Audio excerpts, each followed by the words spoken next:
जय हिंद साथियों।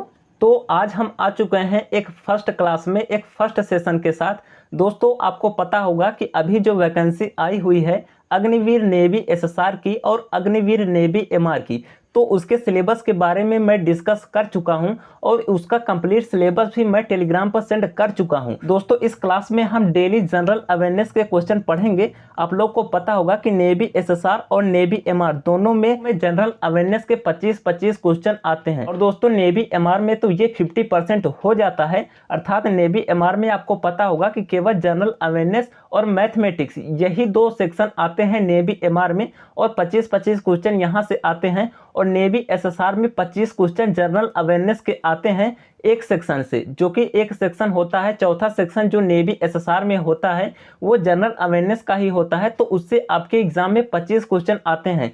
तो इस पूरे क्लास में हम उस 25 क्वेश्चन को कवर करने वाले हैं, चाहे वो नेवी एमआर का हो या फिर नेवी एसएसआर का हो। और देखिए दोस्तों, बहुत सारे बच्चे इसमें ये कंफ्यूज होंगे कि ये क्लास नेवी एसएसआर के लिए है या फिर नेवी एमआर के लिए। तो दोस्तों उनके क्लैरिटी के लिए मैं बता देना चाहता हूं कि दोनों का सिलेबस सेम होता है। आप लोगों ने सिलेबस अभी नहीं देखा है तो मैं टेलीग्राम पर सेंड कर दिया हूं, उसका सिलेबस दोनों का सेम ही होता है। यहां पर मैं आप लोग को दिखा भी देता हूं, यहां पर आप इसे मैच कर लीजिएगा। दोनों का सिलेबस सेम होता है, मैंने दोनों का सिलेबस कवर किया हुआ है। तो मैंने देखा कि दोनों का सिलेबस सेम है, तो इसलिए मैं दोनों का क्लास एक में ही कर रहा हूं। तो आप लोग ये कंफ्यूज ना होइएगा कि ये केवल एसएसआर के लिए है या फिर ये केवल एमआर के लिए है। तो ये दोनों के लिए है, दोनों का सेम सिलेबस है। तो चलिए आज की इस क्लास को स्टार्ट करते हैं। और दोस्तों अगर चैनल पर पहली बार आए हैं तो चैनल को सब्सक्राइब कर लीजिएगा, ऐसे ही इंपॉर्टेंट वीडियो आपको हमारे चैनल पर मिलती रहेंगी। और टेलीग्राम को ज्वाइन नहीं किया है तो टेलीग्राम को ज्वाइन कर लीजिए, क्योंकि ये पीडीएफ मैं टेलीग्राम पर सेंड कर दूंगा, तो आप वहां से प्रैक्टिस कर सकते हैं। क्लास के बाद आप वहां से इसे एक बार प्रैक्टिस कर सकते हैं, इसे देख सकते हैं कि हमारा कितना क्वेश्चन सही हुआ या फिर कितना क्वेश्चन गलत हुआ। और दोस्तों जो भी क्वेश्चन कराएंगे जो प्रीवियस ईयर में क्वेश्चन आए हैं और जो इंपॉर्टेंट क्वेश्चन होते हैं जो हर बार एग्जाम में पूछे जाते हैं, तो वो सारा क्वेश्चन आज की इस वीडियो में कवर करने वाले हैं। सो चलिए दोस्तों वीडियो को स्टार्ट करते हैं और बढ़ते हैं आज के पहले क्वेश्चन की ओर। तो देखिए आज का जो हमारा पहला क्वेश्चन है वो है वेद कितने प्रकार के होते हैं। तो देखिए दोस्तों जो भी क्वेश्चन होंगे सभी इंपॉर्टेंट क्वेश्चन होंगे, तो आप इसे अच्छे से रीड कीजिएगा और आपका क्या स्कोर रहा आप कमेंट सेक्शन में जरूर बताइएगा। तो चलिए आज का पहला क्वेश्चन है वेद कितने प्रकार के होते हैं। तो इसका राइट आंसर आप लोग बताएंगे। इसका राइट आंसर हो जाएगा ऑप्शन नंबर ए, अर्थात वेद 4 प्रकार के होते हैं। उसके बाद नेक्स्ट क्वेश्चन है निम्न में से कौन सा वंश सबसे पुराना है। यहाँ पर देखिए दोस्तों ग्रंथ नहीं रहेगा, यहाँ पर वंश रहेगा। तो यहाँ पर आप लोग बताएंगे कि निम्न में से कौन सा वंश सबसे पुराना है, मौर्य वंश, पल्लव वंश, चोल वंश या फिर गुप्त वंश। तो देखिए इसका राइट आंसर हो जाएगा ऑप्शन नंबर ए, अर्थात मौर्य वंश सबसे पुराना वंश है। और यहाँ पर देखिए दोस्तों मौर्य वंश के संस्थापक कौन थे, तो इसका राइट आंसर आप लोग बताएंगे। इसका राइट आंसर हो जाएगा चंद्रगुप्त मौर्य। तो मौर्य वंश के जो संस्थापक थे वो चंद्रगुप्त मौर्य थे, तो ये आप लोग ध्यान दीजिएगा। उसके बाद नेक्स्ट यहाँ पर आप लोग बताएंगे कि गुप्त वंश के संस्थापक कौन थे। तो गुप्त वंश का संस्थापक भी इंपॉर्टेंट है, ये क्वेश्चन पूछा जाता है एग्जाम में। तो इसके जो संस्थापक थे वो थे श्रीगुप्त, तो ये भी आप लोग ध्यान दीजिएगा कि गुप्त वंश के संस्थापक श्रीगुप्त थे। तो उसके बाद चलिए नेक्स्ट क्वेश्चन जो हमारा है वो है मोहम्मद गौरी कहाँ का शासक था। तो इसका राइट आंसर बताएंगे। तो मोहम्मद गौरी जो था वो अफगानिस्तान का शासक था, तो ये भी इंपॉर्टेंट क्वेश्चन है। उसके बाद नेक्स्ट हमारा क्वेश्चन है रानी लक्ष्मीबाई के घोड़े का क्या नाम था। तो इसका राइट आंसर बताइए। इससे रिलेटेड क्वेश्चन इंडियन नेवी में पूछे जाते हैं, तो इसलिए ये क्वेश्चन हमने यहाँ पर डाल दिया है। तो पहला ऑप्शन जो है वो है चेतक, उसके बाद बादल, उसके बाद पवन। तो इसका राइट आंसर हो जाएगा ऑप्शन नंबर सी, अर्थात पवन। तो रानी लक्ष्मीबाई के घोड़े का नाम पवन था। और देखिए दोस्तों एक इंपॉर्टेंट यहाँ पर भी है कि चेतक किसके घोड़े का नाम था। तो चेतक जो था वो महाराणा प्रताप के घोड़े का नाम था। ये भी इंपॉर्टेंट क्वेश्चन है, तो ये आप लोग ध्यान दीजिएगा। मैं हर एक क्वेश्चन में एक नेक्स्ट क्वेश्चन तैयार कर दूंगा, तो ये सेशन आप लोग के लिए बहुत ही इंपॉर्टेंट होने वाली है। और वीडियो अच्छी लगी तो लाइक जरूर कर देना। चलिए उसके बाद नेक्स्ट क्वेश्चन की ओर बढ़ते हैं। कांग्रेस का प्रथम महासचिव कौन था। तो यहाँ पर देखिए ए.ओ. ह्यूम, यहाँ पर इंग्लिश में टाइप हो गया है एनी बेसेंट, उसके बाद राजेंद्र प्रसाद, उसके बाद इनमें से कोई नहीं। तो इसका राइट आंसर हो जाएगा ए.ओ. ह्यूम। ये आप लोग ध्यान दीजिएगा कि कांग्रेस के प्रथम महासचिव ए.ओ. ह्यूम थे। और देखिए दोस्तों यही कांग्रेस के संस्थापक भी थे, तो ये आप लोग ध्यान दीजिएगा कि यही कांग्रेस के संस्थापक भी थे। तो चलिए ये आप लोग को क्लियर हो गया होगा। उसके बाद नेक्स्ट बात करते हैं कि किस दिन को पूर्ण स्वराज दिवस के रूप में मनाया गया। तो यहाँ पर देख सकते हैं ये क्वेश्चन है, तो इसका राइट आंसर आप लोग बताएंगे। यहाँ पर ऑप्शन दिया हुआ है कि 26 जनवरी 1930, 26 जनवरी 1950, 15 अगस्त 1947, 15 अगस्त 1930। तो इसका राइट आंसर आप लोगों को बताएंगे। इसका क्वेश्चन है कि किस दिन को पूर्ण स्वराज के रूप में मनाया गया था।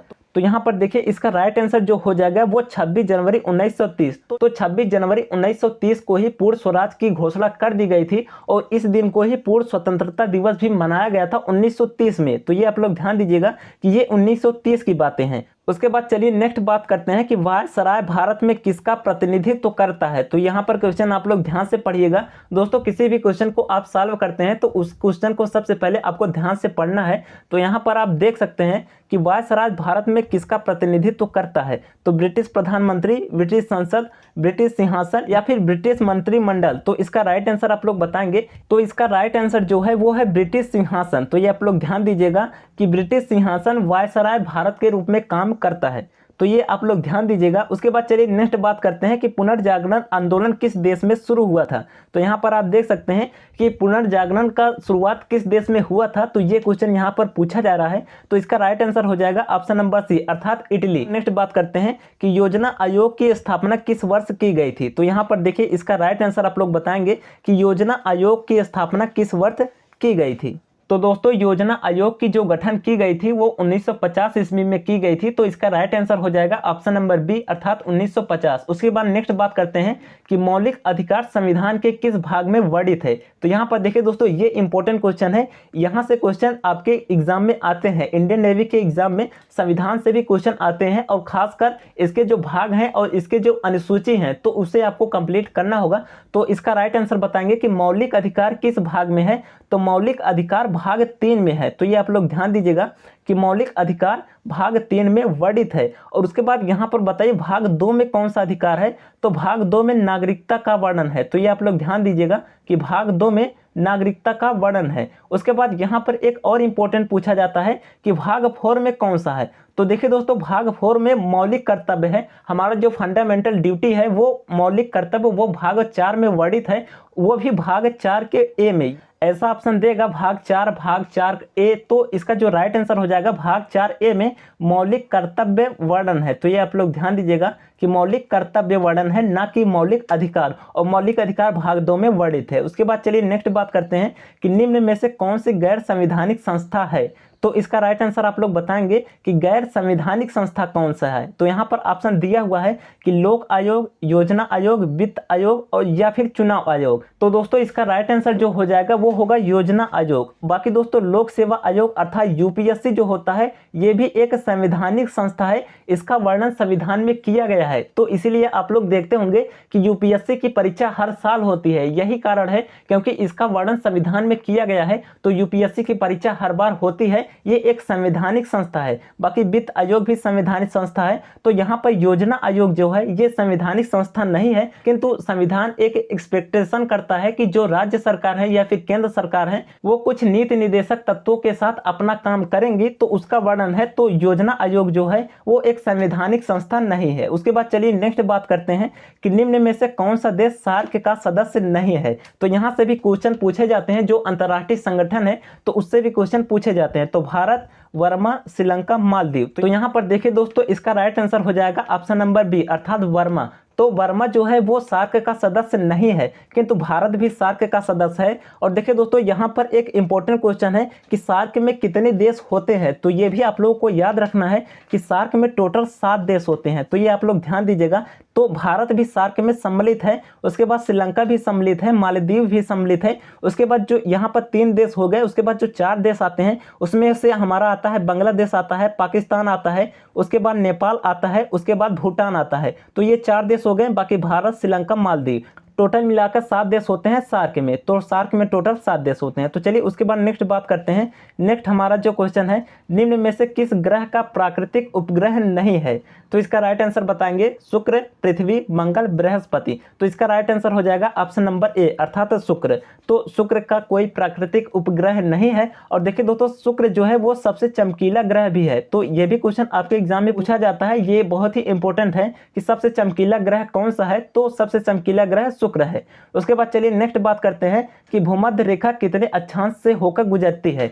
तो इसका राइट आंसर आप लोग बताएंगे कि भूमध्य रेखा 0 डिग्री से होकर गुजरती है, इसका राइट आंसर हो जाएगा। उसके बाद चलिए नेक्स्ट बात करते हैं कि थाईलैंड की राजधानी कहाँ स्थित है। तो इसका राइट आंसर बताएंगे जिनेवा, लंदन, कैलिफोर्निया या फिर बैंकॉक। तो यहाँ पर पूछा है थाईलैंड का राजधानी, तो थाईलैंड की राजधानी जो हो जाएगी वो हो जाएगी बैंकॉक। अब देखिए दोस्तों जिनेवा किसकी राजधानी है ये आप लोग कमेंट सेक्शन में बताइएगा। और यहाँ पर देखिए दोस्तों आप लोग ये कंफ्यूज ना होइएगा कि जिनेवा किसी की राजधानी है, जिनेवा किसी की भी राजधानी नहीं है। जिनेवा एक शहर है, एक सिटी है जो कि स्विट्जरलैंड में पड़ता है। और देखिए दोस्तों स्विट्जरलैंड की राजधानी क्या है ये आप लोग कमेंट में बताइएगा। तो चलिए आप लोग कमेंट में जरूर बताइएगा कि स्विट्जरलैंड की राजधानी क्या है। तो चलिए दोस्तों मैं बता देता हूं कि स्विट्जरलैंड की राजधानी बर्न होती है, तो ये आप लोग ध्यान दीजिएगा। चलिए उसके बाद नेक्स्ट बात करते हैं कि डल झील कहां पर स्थित है। तो डल झील यहाँ पर ऑप्शन है उत्तराखंड, उड़ीसा, जम्मू कश्मीर, हिमाचल प्रदेश। तो इसका राइट आंसर हो जाएगा ऑप्शन नंबर सी, अर्थात डल झील जम्मू कश्मीर में स्थित है, श्रीनगर में। चलिए उसके बाद नेक्स्ट बात करते हैं कि संस्कृत के बाद भारत की सबसे पुरानी भाषा कौन सी है। तो इससे भी रिलेटेड क्वेश्चन आपके एग्जाम में आते हैं। तो मलयालम, हिंदी, तमिल, तेलुगु। तो इसका राइट आंसर आप लोग बताएंगे। इसका राइट आंसर हो जाएगा ऑप्शन नंबर सी, तेलुगु। तो संस्कृत के बाद जो सबसे पुरानी भाषा है वो तेलुगु है और सबसे पुरानी भाषा संस्कृत है, ये भी एग्जाम में आ सकता है। चलिए उसके बाद नेक्स्ट बात करते हैं कि जय हिंद का नारा किसने दिया था। जो आप लोग बोलते हैं सबसे पहले जय हिंद, तो इसका नारा किसने दिया था। तो इसका नारा दिया था सुभाष चंद्र बोस ने। तो ये आपका राइट आंसर हो जाएगा। उसके बाद चलिए नेक्स्ट बात करते हैं कि अब तक कितने भारतीयों को नोबेल पुरस्कार मिल चुका है। 3, 4, 5, 6। तो यहाँ पर देखिए इसका राइट आंसर जो हो जाएगा वो हो जाएगा 5। बाकी दोस्तों इसमें एक इंपॉर्टेंट बात यह है कि जो 5 भारतीयों को यहाँ पर नोबेल पुरस्कार मिला है ये टोटल मूल निवासी नहीं थे भारत के। तो टोटल भारत के जो मूल निवासियों को नोबेल पुरस्कार मिला है वो 3 लोगों को मिला है। तो ये क्वेश्चन भी इंपॉर्टेंट होता है कि भारत के कितने मूल निवासियों को नोबेल पुरस्कार मिला है। तो भारत के 3 मूल निवासियों को नोबेल पुरस्कार मिल चुका है। तो चलिए उसके बाद नेक्स्ट बात करते हैं ज्ञानपीठ पुरस्कार किस क्षेत्र में दिया जाता है। तो फिल्म, खेल, विज्ञान, साहित्य। तो इसका राइट आंसर आप लोग बताएंगे कि ज्ञानपीठ पुरस्कार जो दिया जाता है वो साहित्य के क्षेत्र में दिया जाता है। तो ये आप लोग ध्यान दीजिएगा। तो चलिए दोस्तों उसके बाद नेक्स्ट बात करते हैं कि अष्टाध्याय निम्न में से किसकी रचना है। तो यहाँ पर ऑप्शन दिया हुआ है कि चाणक्य, बाणभट्ट, पाणिनि या फिर कल्हड़। तो यहाँ पर पूछा है कि अष्टाध्याय किसकी रचना है। तो अष्टाध्याय जो रचना है वो पाणिनि की रचना है। तो ये आप लोग ध्यान दीजिएगा। चलिए उसके बाद नेक्स्ट बात करते हैं कि विश्व कप फुटबॉल किस देश में आयोजित हुआ था। तो सर्वप्रथम विश्व कप पुरस्कार जो आयोजित हुआ था वो किस देश में हुआ था। तो इटली, ब्राजील, उरुग्वे, अर्जेंटीना। तो इसका राइट आंसर जो हो जाएगा वो हो जाएगा उरुग्वे। और देखिए दोस्तों इसका सन भी कभी कभी पूछ लेता है कि फुटबॉल सबसे प्रथम किस सन में स्टार्ट हुआ था। तो इसका राइट आंसर हो जाएगा 1930, अर्थात फुटबॉल सबसे पहले 1930 ईस्वी में स्टार्ट हुआ था। किस देश में? उरुग्वे देश में। तो ये आप लोग ध्यान दीजिएगा। चलिए उसके बाद नेक्स्ट बात करते हैं कि थ्रो इन खेल किस खेल से संबंधित है। तो कबड्डी, फुटबॉल, क्रिकेट, हॉकी। तो देखिए दोस्तों और उनसे संबंधित वर्ड जो होते हैं ये क्वेश्चन इंडियन नेवी में पूछा जाता है। ये एक क्वेश्चन फिक्स होता है कि यहाँ से आना ही आना है। तो इसका राइट आंसर जो हो जाएगा वो हो जाएगा फुटबॉल। तो थ्रो इन जो है वो फुटबॉल से संबंधित है। तो चलिए उसके बाद नेक्स्ट बात करते हैं कि कंप्यूटर की भौतिक बनावट कहलाती है सॉफ्टवेयर, ह्यूमन, वेयर या फिर नॉन। तो देखिए यहाँ पर जो ऑप्शन हो जाएगा यहाँ पर नन ऑफ दीज है। तो इसे आप ये समझिएगा। तो इसका राइट आंसर आप लोग बताएंगे कि कंप्यूटर की भौतिक बनावट क्या कहलाती है। देखिए दोस्तों यहाँ पर एक क्वेश्चन मिस हो गया है। यहाँ पर होगा हार्डवेयर। तो कंप्यूटर की जो भौतिक बनावट होती है वो होता है हार्डवेयर। तो ये आप लोग ध्यान दीजिएगा कि कंप्यूटर की भौतिक बनावट को हार्डवेयर कहते हैं। तो चलिए नेक्स्ट बात करते हैं कि शहीद दिवस कब मनाया जाता है। तो देखिए ये हमारा आज का लास्ट क्वेश्चन है। आपको पता होगा कि इसके एग्जाम में भी 25 क्वेश्चन ही आते हैं। तो दोस्तों हमने जो भी क्वेश्चन कराए ये इसके एग्जाम का कंप्लीट सेट था। तो अगर आपने यहाँ पर बढ़िया स्कोर किया है, अच्छा स्कोर किया है, तो आप निश्चित ही अपने एग्जाम में भी अच्छा स्कोर करके आएंगे, ये हमें पूरा विश्वास है। तो इसका राइट आंसर बताएंगे कि शहीद दिवस कब मनाया जाता है। इसका राइट आंसर हो जाएगा ऑप्शन नंबर सी, अर्थात 30 जनवरी को शहीद दिवस मनाया जाता है। तो देखिए दोस्तों जो भी कंप्लीट सेट था हमने आप लोग को करा दिया है। बाकी क्लास कैसे लगी आप वीडियो के कमेंट सेक्शन में जरूर बताइएगा। और आप लोग को इस तरीके से नेक्स्ट क्लास भी चाहिए तो वो भी हमें कमेंट कमेंट में जरूर बताइएगा। दोनों का सिलेबस सेम है। अगर किसी बच्चों को ये डाउट है कि इसका सिलेबस अलग है, नेवी एसएसआर का अलग कराइए, एमआर का अलग कराइए, तो मैंने टेलीग्राम पर सिलेबस सेंड कर दिया है, आप लोग जाकर उसे मिला लीजिएगा। सबका सिलेबस बिल्कुल सेम है, तो इसलिए हमने यहाँ पर दोनों का कवर कराया है। जनरल अवेयरनेस का पार्ट जो है आपका यहाँ से कंप्लीट हो जाएगा। तो चलिए दोस्तों, वीडियो अच्छी लगी हो तो लाइक जरूर कीजिएगा और चैनल पर पहली बार आए हैं तो सब्सक्राइब कर लीजिएगा। ज्यादा से ज्यादा इस वीडियो को शेयर कीजिए। चलिए मिलते हैं आप लोगों से फिर किसी नेक्स्ट वीडियो में, तब तक के लिए जय हिंद।